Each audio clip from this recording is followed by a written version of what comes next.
కొణిదల పవన్ కళ్యాణ్.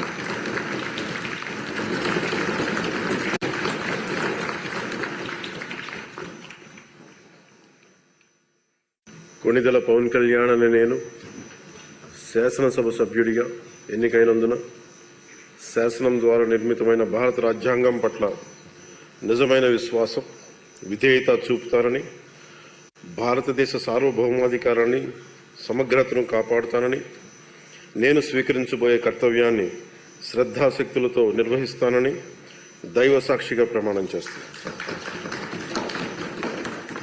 ఆంధ్రప్రదేశ్ శాసనసభ సభ్యుడైన కొణిదెల పవన్ కళ్యాణ్ అనే నేను సభా నియమాలకు కట్టుబడి ఉంటానని, వాటిని అనుసరిస్తానని, సభా మర్యాదలను పాటిస్తానని, సాంప్రదాయాలను గౌరవిస్తానని దైవ సాక్షిగా ప్రమాణం చేస్తున్నాను.